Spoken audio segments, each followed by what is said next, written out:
Hello, I'm Frank Jernigan, also known as Franco, the developer of the website franco.com. I have already created a lengthy video all about the technique Ladderback Jacquard on how to capture floats that are extra long on the back of your work without having the peek through that comes when you use it. You do trapping of floats in the more common way. I'll put a link to that video in the show notes below. If you haven't seen it, you might want to take a look at that.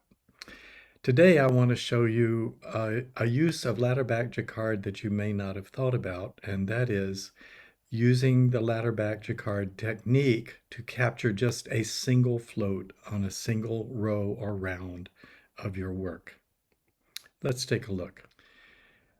Normally, we think of using Ladderback Jacquard to capture floats on big color areas like that. And so on the back of the fabric, the Ladderback Jacquard looks like this. You see these long strings of ladders. These are called the ladders, and that's what it gets its name from. It's ladders on the back, Ladderback Jacquard.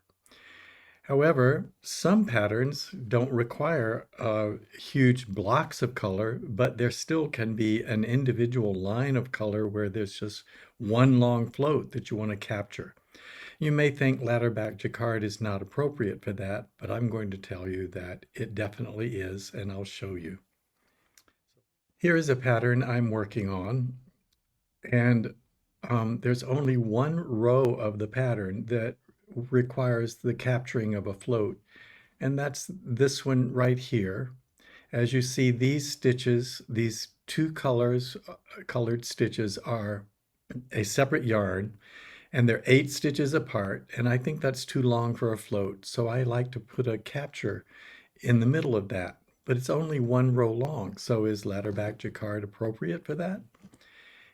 I've used Ladderback Jacquard here, and let me show you what that looks like. On the back, it just looks like it's a captured float. That's the one. Here's another example of it that might be more visible down here. See these two red stitches? They are a separate yarn than the multicolored orange stitch yarn. And on the back, you can see it's captured right there. And yet there is no peek through. I can even pull the fabric apart, and there is no peek through where the capture has occurred, the way it would be if you use the more traditional method. So let me show you how that's done. The basic idea is very simple. You start the Ladderback Jacquard stitch on one row, and you end it on the next row. It's that simple. There just isn't any difference in what you would normally do, except there are no rows in between the start and the finish. In this pattern, it's a repeat every 8 stitches, and the first stitch is one color and all the other stitches are the other color. And then that second stitch that will show is the first stitch after the marker.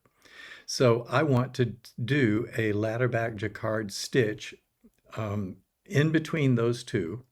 And so in order to do that, I start the Ladderback Jacquard, and my preferred method is to bring the yarn to the front,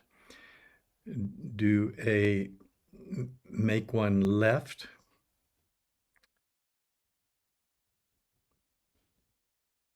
and then take the yarn back to the back. And there I have started a Ladderback Jacquard. I've worked the introductory stitch of a Ladderback Jacquard stitch. I'll do that again when I get to the next repeat. First, I will knit the colored stitch, then I knit 4 other stitches.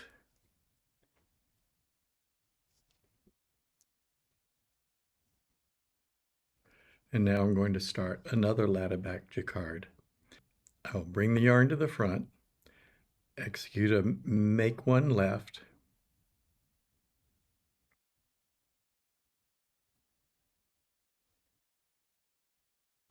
take the yarn back to the back. And so that starts the Ladderback Jacquard. as I've already demonstrated in the more lengthy video. One more time.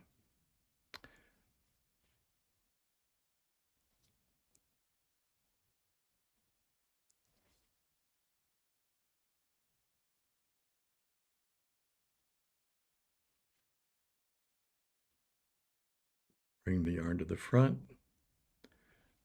do a make one left, bring the yarn back to the back, and continue working. Now I'll continue working this round until I get around to starting the next round, and that's where I will end these ladderback jacquard stitches. So there are no ladders created, just a single trapped stitch. Okay, so now I've come around to the next round of my sweater, and this round only is one solid color, so I'm not carrying two yarns, even though you see this one here, it's not being used. I'm just using one color of yarn, and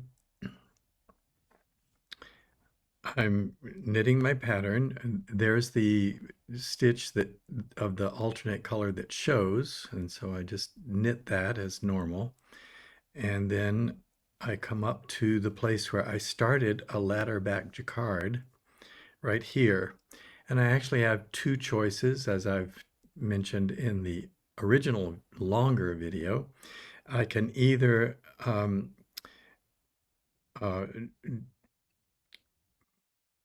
do a slip slip knit or SSK using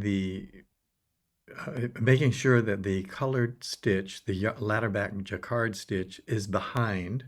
So I do that SSK using the stitch to its right, or I can do a knit two together, which for me is just simpler, so that's what I usually do. And in order to do a knit two together, I use the stitch to the left of the ladderback jacquard. In either case, the ladderback jacquard stitch needs to go behind the main stitch. So here we are. That's the ladderback jacquard stitch. This is the next stitch I'm going to see. So I knit the two together, just like that. Oops.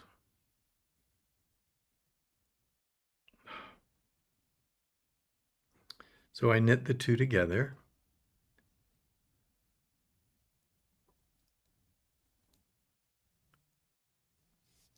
And it's as simple as that. Let me do that one more time.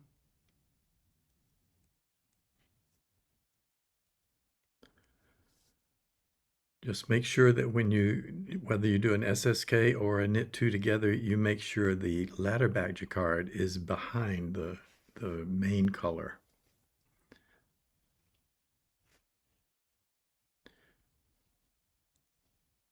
And there's how it looks after you complete it. You see there's no peek through, and yet the first stitch down here is the alternate color, and everything is just as it's supposed to be.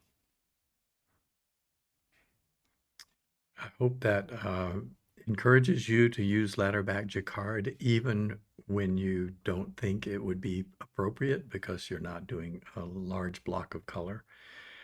But if you just want to capture long floats anywhere, anytime, any pattern you're working, just go ahead and do one ladderback jacquard start and then the next round end it. That's it. Enjoy.